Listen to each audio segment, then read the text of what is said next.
Subscribe કરો એ hi news India ચેનલને, પછી યુટ્યુબ એપ પર બેલ આઇકોનનું બટન દબાવો અને નિહાળો એ હાઈ ન્યૂઝ ઇન્ડિયા ચેનલ.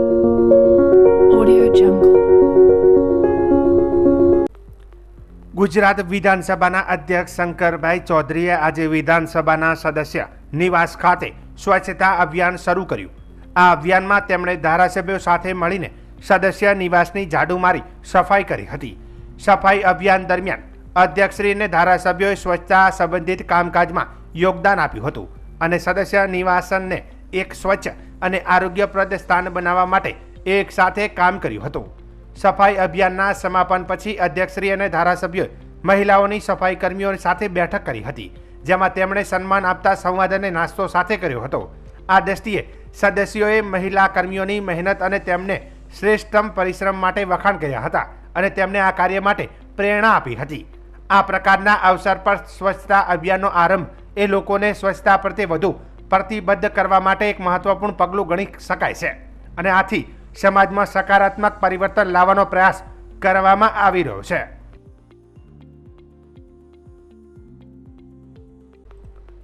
ગઈકાલે રાત્રે સોશિયલ મીડિયા પ્લેટફોર્મ એક્સ પર એક મોટા સાયબર હુમલાના પરિણામે અનેક નેટવર્કને અસર થઈ હતી. આ હુમલાના કારણે વિશ્વભરના હજારો વપરાશકર્તાઓ તેમના હેન્ડલ એક્સેસ કરી શક્યા નહોતા. આ સાયબર હુમલાની મોટી અસર અમેરિકા અને બ્રિટનમાં જોવા મળી હતી. તેના પર પ્રતિક્રિયા આપતા એલોન મસ્કે પુષ્ટિ આપી કે એક્સ પર મોટો સાયબર હુમલો થયો હતો. તેમણે વધુમાં શંકા વ્યક્ત કરી કે આ હુમલા ઘણા સંસાધનોથી કરવામાં આવ્યો હતો. તેમણે આ હુમલા માટે કોઈ એક દેશની સંડોવણીની આશંકા વ્યક્ત કરાઈ હતી. ગુજરાતના મુખ્યમંત્રી ભૂપેન્દ્ર પટેલે વિશ્વ મહિલા દિવસના અવસર પર રાજ્યની 14 મહિલા ધારાસભ્યોને તેમના મત વિસ્તારના વિકાસ માટે વિશેષ ભેટ આપી છે. આ નિર્ણયથી રાજ્યમાં મહિલાઓની સશક્તિકરણ અને વિકાસ માટે શ્રેષ્ઠ દિશામાં આગળ વધવામાં મદદ મળશે. મુખ્યમંત્રીએ જણાવ્યું હતું કે 2025-26ના વર્ષ માટે રાજ્યના દરેક મહિલા ધારાસભ્યને તેમની નિયમિત ગ્રાન્ટમાંથી રૂપિયા 2 કરોડની વધારાની ગ્રાન્ટ ફાળવવામાં આવશે. આ ગ્રાન્ટના કારણે દરેક મહિલા ધારાસભ્ય મત વિસ્તારના વિવિધ વિકાસના કામો માટે આર્થિક સહાય ઉપલબ્ધ થશે, જે તેના મત વિસ્તારમાં પ્રગતિ લાવશે.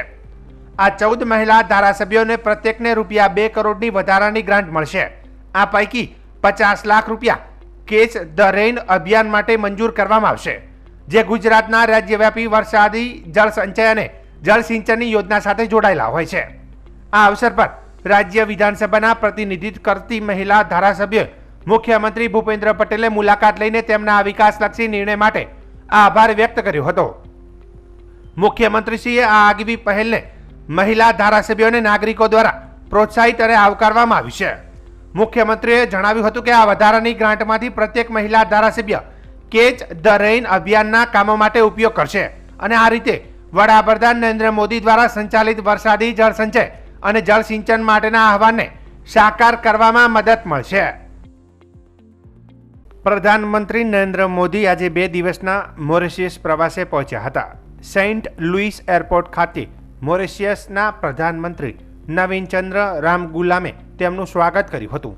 વધુમાં જણાવ્યું હતું કે તેમની મોરિશિયસ મુલાકાત મિત્ર રાષ્ટ્ર સાથે સંવાદ કરવાનો અને વિવિધ ક્ષેત્રોમાં જોડાણના નવા ક્ષેત્રો ચકાસવાની સુંદર તક છે. પ્રધાનમંત્રીનું સ્વાગત કરવા હોટલ ખાતે ભારતીય મૂળના લોકો મોટી સંખ્યામાં ઉપસ્થિત રહ્યા હતા. સાંસ્કૃતિક કાર્યક્રમ દ્વારા પ્રધાનમંત્રીનું સ્વાગત કરવામાં આવ્યું હતું. આજે મોરિશિયસના રાષ્ટ્રપતિ ધરમ ગોકુલ અને પ્રધાનમંત્રી નવીન ચંદ્ર રામગુલામ સાથે બેઠક કરશે અને ભારતીય મૂળના લોકોના કાર્યક્રમમાં હાજર રહેશે. ભારતના ભંડોળથી શરૂ થયેલા 20 પ્રોજેક્ટનું ઉદ્ઘાટન કરશે. તેઓ આવતીકાલે મોરિશિયસના રાષ્ટ્રીય દિવસ સમારોહમાં મુખ્ય અતિથિ તરીકે ઉપસ્થિત રહેશે.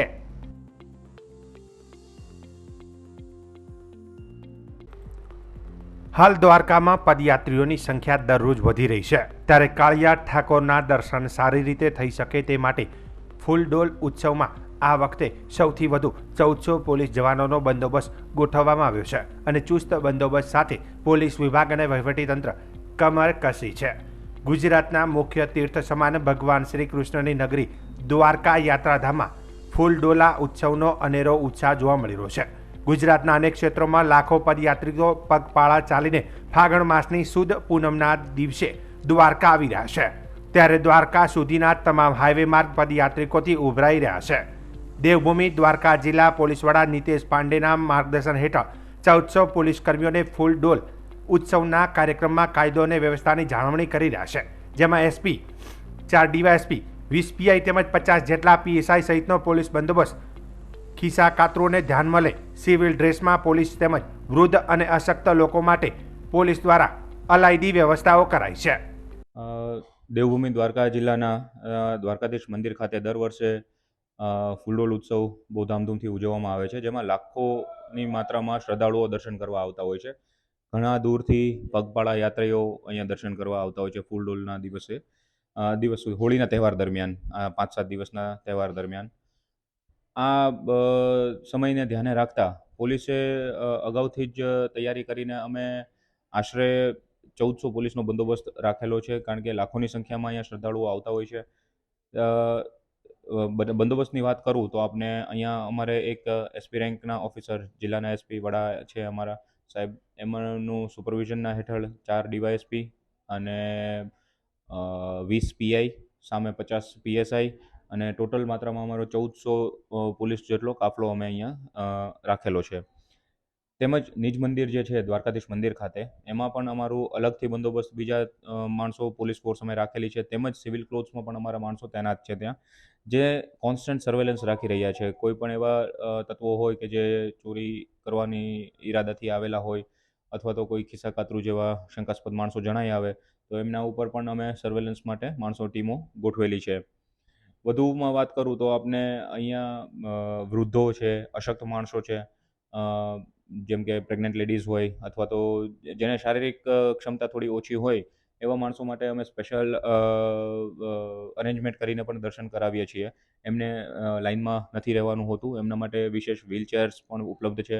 અને અમારી શી ટીમ જે છે એમના જે કર્મચારી અમે ફાળવેલા છે એ સ્પેશિયલ આમના માટે જ કામ કરે છે, કે જે ઓલ્ડ એજ છે, સિનિયર સિટીઝન્સ હોય છે, મતલબ ડિઝીઝડ પર્સન હોય છે, પીએચ ફિઝિકલી ડિસેબલ્ડ હોય છે, તો એમને બધાને મદદરૂપ થવા માટે અમારી ટીમ પણ અહીંયા તૈનાત છે. સેમ વાત કરીએ તો બેટ દ્વારકામાં પણ એટલા જ શ્રદ્ધાળુઓ અત્યારે હવે સુદર્શન સેતુના ઉદ્ઘાટન બાદ વધારે માત્રામાં શ્રદ્ધાળુઓ ત્યાં પણ આવે છે. ત્યાં પણ અમે પર્યાપ્ત માત્રામાં બંદોબસ્ત ગોઠવેલો છે. ત્યાં પણ અમારા એક ડીવાયએસપી રેન્કના અધિકારી છે, એમના નીચે પીએસઆઈ, પીઆઈ રેન્કના ઘણા બધા અધિકારીઓ અમે ત્યાં અને પોલીસની ટીમ પણ એવી ફાળવેલી છે, જે ચુસ્ત બંદોબસ્ત હાલ કરી રહેલ છે.